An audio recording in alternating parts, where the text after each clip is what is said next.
Muy buenas, mi nombre es Sebastián Núñez y yo voy a ser el encargado de explicar los primeros dos términos correspondientes a la pregunta número 1 del examen de Química General y Biológica.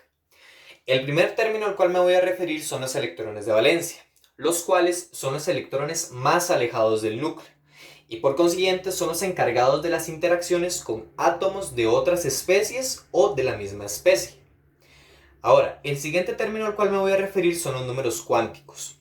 Estos nos permiten a nosotros estudiar a los electrones.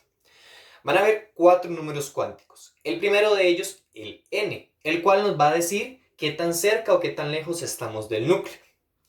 Los L, que nos van a indicar el tipo de orbital en el que estamos. Aquí van a haber cuatro números, 0, 1, 2 y 3. El 0 nos va a indicar un orbital tipo S. El 1 un tipo P, el 2 un tipo D y el 3 un tipo F. Ahora, vienen los ML. Estos son los que nos indican a nosotros la orientación en el espacio de ese orbital. Estos van a estar directamente relacionados con los L. Es decir, cuando un L sea 0, ML también va a ser 0. Es decir, tiene una sola posición en el espacio. Cuando L sea 1, ML va a tener tres posibles posiciones, menos 1, 0 y 1. Cuando L sea 2, ML va a tener 5 posibles posiciones, que serían menos 2, menos 1, 0, 1 y 2. Y cuando L sea 3, ML va a tener 7 posibles posiciones, menos 3, menos 2, menos 1, 0, 1, 2 y 3. Y el último número cuántico que sería el S o spin.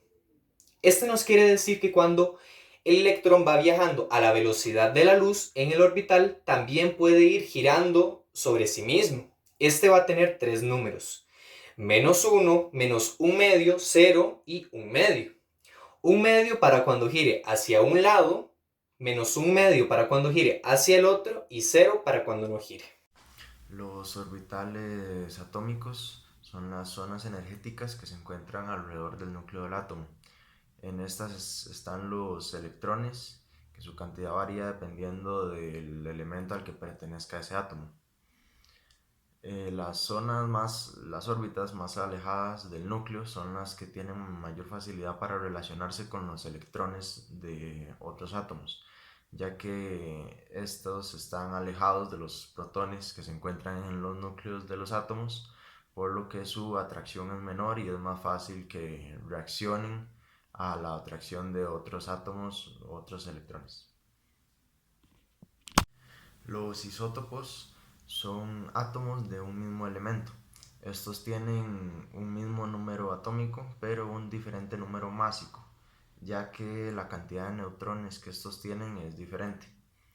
Por ejemplo, el del carbono 12 o carbono 14, que a pesar de que es un mismo elemento, la cantidad de neutrones es diferente. Existen artificiales y naturales.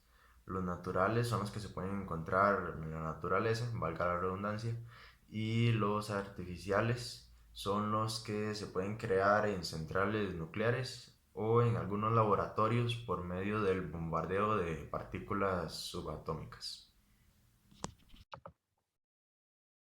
Enlace covalente. El enlace covalente es cuando dos átomos comparten electrones para formar enlaces. Interacción iónica. La interacción iónica es cuando una especie roba electrones y queda cargada negativamente, mientras la otra pierde electrones y queda cargada positivamente. Se mantienen juntos por la diferencia de cargas, pero no porque exista un enlace. O sea, la sustancia que va a tener, que no va a tener electrones, que está cargada positivamente, va a depender de la sustancia que está cargada negativamente. Por eso es que se mantienen juntos. Molécula. Es un grupo de átomos que constituyen la versión más pequeña de una sustancia pura. Elemento. Es un tipo específico de materia que está hecho por átomos de su misma clase. Compuesto es una sustancia que está constituida por dos o más elementos. Anión es un ion negativo y cation es un ion positivo.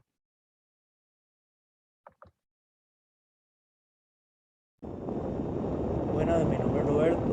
Entonces, bueno, las sustancias puras son materia que su composición no varía y que la única manera en poder dividirlos son por métodos químicos.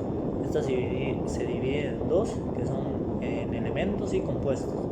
Los elementos son sustancias que solo tienen un cierto tipo de átomos, mientras que los compuestos son sustancias que pueden contener varios tipos. Bueno, por otra parte, las mezclas son sustancias que solo se pueden separar por métodos físicos. Entonces, ahí existen dos, que son las homogéneas y las heterogéneas. Las homogéneas son las sustancias que tienen un cierto tipo de uniformidad. ¿Qué quiere decir eso? Que no se pueden ver la diferencia entre las sustancias que se están disolviendo. Entonces, las heterogéneas es lo contrario. En estas sí se puede ver la división de las dos sustancias.